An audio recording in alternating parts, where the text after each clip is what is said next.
ఆగు.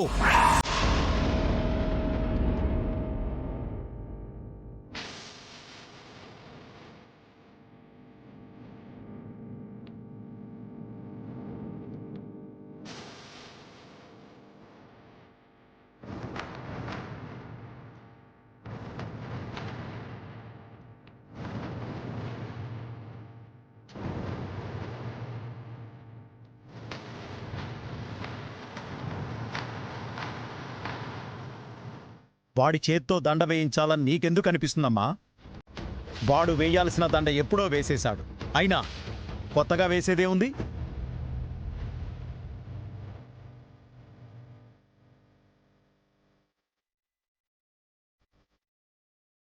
ప్రాణాలు తీసిన వాడే దండేసి ఇప్పుడు కన్నీళ్లు పెట్టుకోవడం ఏంటి? ఎవరికోసం? ఎవరికోసం ఈ డ్రామాలు?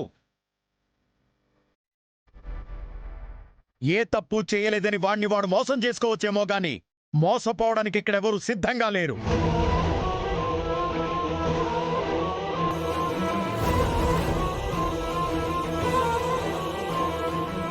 పెద్దబాబు, నాన్న, వాడింట్లో ఉన్నా నాకు లేనట్టే లెక్క.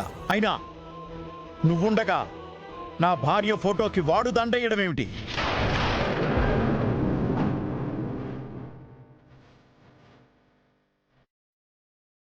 కనీసం నా భార్య ఫోటో తాకే అర్హత కూడా వాడికి లేదు.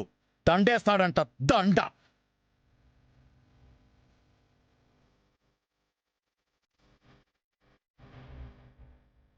ఆ దండ నీ చేతులతో నువ్వే వేయి. వాడి చేతులతో వేస్తే చనిపోయిన మీ అమ్మ ఆత్మ క్షోభిస్తుంది.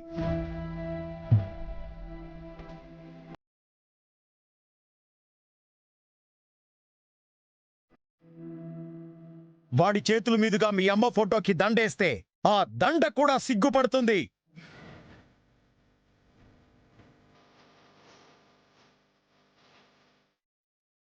ఏంట్రా ఏంట్రా ఇంకా ఆలోచిస్తున్నావు? మీ అమ్మ ఫోటోకి దండ వేయాలనుకుంటే నువ్వే వేయి, లేకపోతే ఎవ్వరూ దండ వేయడానికి వీల్లేదు.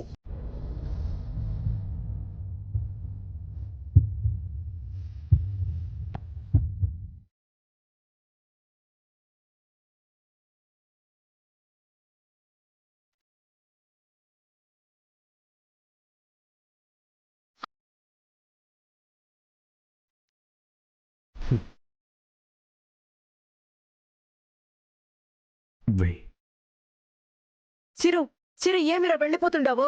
చిరు,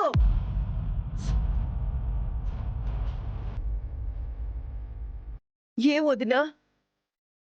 తండ్రికి బిడ్డ శత్రు అవడం యాడైనా ఉండాదా?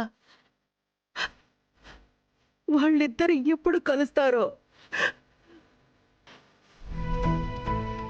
దుర్గా, శాంతి ఏదో సరదాగా అందలేమ్మా.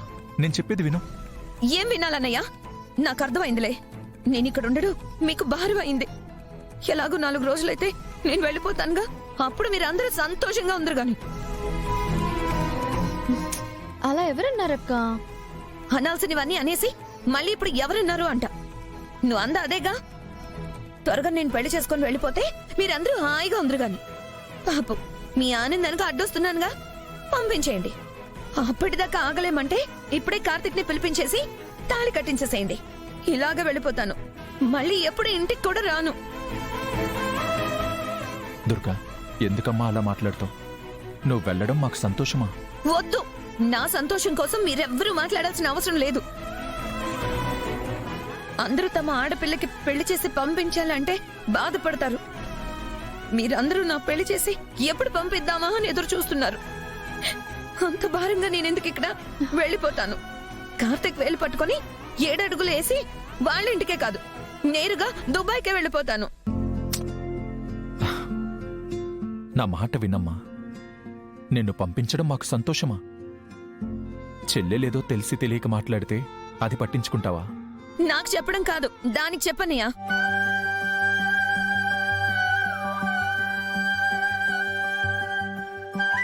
నా వల్లే కదా నీ కోపం వచ్చింది. కావాలంటే నీ కాళ్ళు పట్టుకుంటానులే.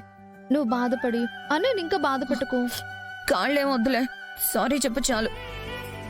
సరే చెప్తాను. నిజంగా చెప్తావా? చెప్తాలే కానీ నువ్వు ముందు ఏడు పాపై. ఇవన్నీ కాదు, ముందు సారీ చెప్పు. సరే సారీ. సారీ చెప్తే అయిపోతుందా? ఇంకేం చేయాలి? ఒక 10 గుంజిళ్ళు తీ. 10 కాదు 25. హా, 5 గుంజిలు తీ.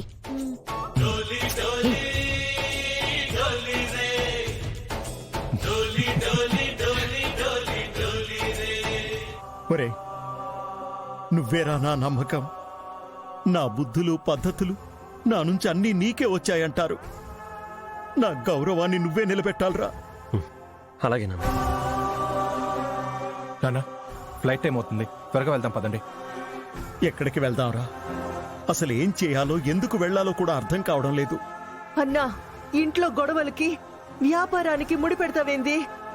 ఇదంతా నువ్వేం మనసులో పెట్టుకోకుండా ఇంత తినేసి బయలుదేరండి. వద్దు, అక్కర్లేదు. ఒరే, బయలుదేరదాం.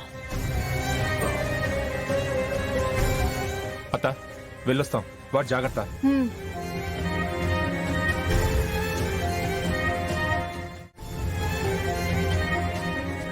ఈ తండ్రి కొడుకుల మధ్య ఈ గొడవలన్నీ ఎప్పుడు ఆగిపోతాయో? అందరిలాగా వాడు మా అన్న ఎప్పుడు కలుసుంటారో?